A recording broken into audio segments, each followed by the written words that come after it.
Hey friends, this is Annie F. Downs. I'm sitting here with Taylor and Candice, our Enneagram Threes for EnneaSummer 2020. Here's my question.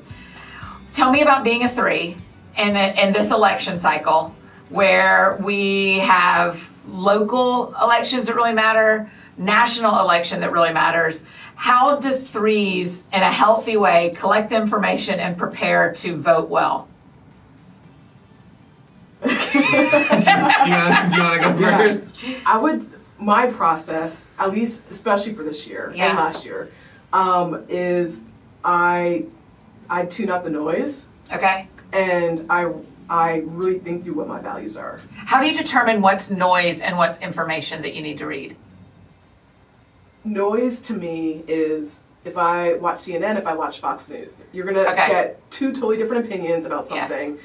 It's all this just clickbait and just crazy stories. Yeah. And I'm not disrespecting any of those organizations. Sure. You're right, though. I mean, those are the two. To me, that's noise that can easily persuade me to believe something that may be true, might not be true. I don't know. And so I tune out. I just don't listen to anyone. And I get with myself and I think, what are my values? Yeah. What's important to me right now? How do I feel about this issue, that issue? And I come up with my own view of it. Yeah. And then I look at candidates and think who aligns closely with me. Okay. And that's sort of how I start my process. Yeah, so you're not necessarily looking at their achievements historically. I think a lot of people would assume threes care about how is this person achieved, but no. No, because if you look at people who have achieved, they've both succeeded and they've failed. They've been horrible, they've been trustworthy, they represent the worst of humanity and the best. Right. And so that's so do I, sadly. And so past performances, I think you take it into consideration. Yeah.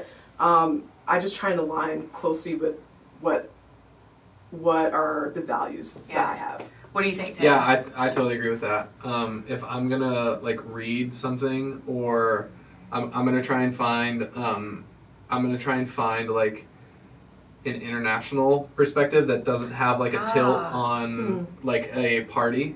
Yeah. If I can, So BBC? Yeah, BBC or Reuters are I don't know what Reuters two pretty. Is that REU? Yeah. Okay. Are two pretty center,